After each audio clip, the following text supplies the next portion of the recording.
দর্শক দেখেন, এখানে আমি একটা ভিডিও কেন করতেছি জানেন? এই জায়গাটা দুইটা অফিস, এখানে দুইটা সরকারি অফিস। একটা হচ্ছে কারিগরি প্রশিক্ষণ কেন্দ্র টিটিসি, আর একটা হচ্ছে পাসপোর্ট অফিস। তো এই দুইটা অফিসে প্রত্যেকদিন কমপক্ষে 2000 মানুষের উপরে কিন্তু এখানে চলাচল করে।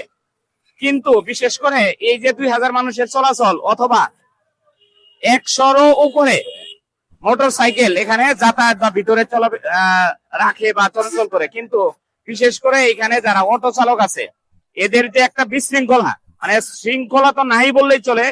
এই যে এরা এখানে মানে মেন রাস্তার মধ্যে অটো দাঁড়ায় থাকে, আসলে এখানে যে কি ধরনের অ্যাক্সিডেন্ট একটা ঘটতে পারে যে কোনো মুহূর্তে।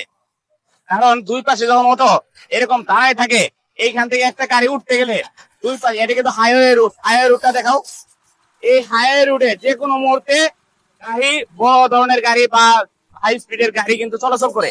ওই মুহূর্তে এইখান থেকে বাইক অথবা কোনো গাড়ি উঠে আসতে গেলে অটোর কারণে দুই পাশে দেখা যায় না, না দেখার কারণে যে কোনো ধরনের বড় ধরনের দুর্ঘটনা যে কোনো মুহূর্তে হতে পারে। এই জন্য আমি এই স্থানীয় প্রশাসন বা সড়ক বিভাগের কাছে আমাদের দাবি, শুধু আমার না, আমাদের বা এই এলাকার জনগণ বা স্থানীয় যারা আছেন, এটা সবারই দাবি করা উচিত যে এখানে অন্তত পক্ষে 2টা গতিরোধক দেওয়া উচিত। কারণ হচ্ছে এখানে কয়েক হাজার মানুষের প্রত্যেকদিন, রবি থেকে বৃহস্পতিবার পর্যন্ত কয়েক হাজার মানুষের এখানে চলাচল, যে কোনো মুহূর্তে কিন্তু একটা অ্যাক্সিডেন্ট করতে পারে। আর এই যে অটো চালক যারা, এরা যদি আমার ভিডিওটা দেখে থাকেন, তাদেরকে আমি দৃষ্টি আকর্ষণ করছি যে তারা এই যে বিশৃঙ্খলা ভাবে যে অটো গুলা রাখেন বা চালান, আপনি নিজেও কিন্তু অ্যাক্সিডেন্টের কারণ হতে পারেন এবং আপনি নিজেও অ্যাক্সিডেন্ট হতে পারেন। তাহলে আপনি যদি অ্যাক্সিডেন্ট করেন, আপনার যদি একটা অঙ্গ হানি হয় বা আপনি মারা যান, তাহলে আপনার ফ্যামিলির কি অবস্থা হবে এটা একবার ভাবছেন? শুধুমাত্র আপনার কারণে আপনি অ্যাক্সিডেন্ট হবেন এবং অন্য কেউ অ্যাক্সিডেন্ট হতে পারে। এই জন্য সবাইকে আমি সতর্ক করি, এই ভিডিওর মাধ্যমে যদি আমার ভিডিওটা দেখে থাকেন, তাহলে অবশ্যই এই জায়গাটা অন্তত খালি রাখবেন। আপনি অটো রাখেন, অটো চালান, সমস্যা নেই, পিছিয়ে রাখেন, একটা যাত্রীকে পিছিয়ে নামাই দেন।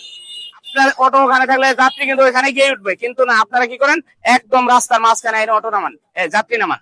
এই জিনিসগুলো আপনারা মাথায় রাখেন যে অ্যাক্সিডেন্ট হওয়ার আগে আপনারা সতর্ক হন, যে কোনো মুহূর্তে অ্যাক্সিডেন্ট হতে পারে। এই জন্য সবাইকে সতর্ক করতে চাই এবং সড়ক বিভাগ এবং স্থানীয় প্রশাসন সবাইকে অনুরোধ থাকলো যে এই জায়গাটা অন্তত একটু দৃষ্টি দেন, যে এখানে কয়েক হাজার মানুষ চলাচল করে, যে কোনো মুহূর্তে অ্যাক্সিডেন্ট হতে পারে। অতএব অ্যাক্সিডেন্ট হওয়ার আগে আমরা যেন সতর্ক হই। সবাইকে ধন্যবাদ।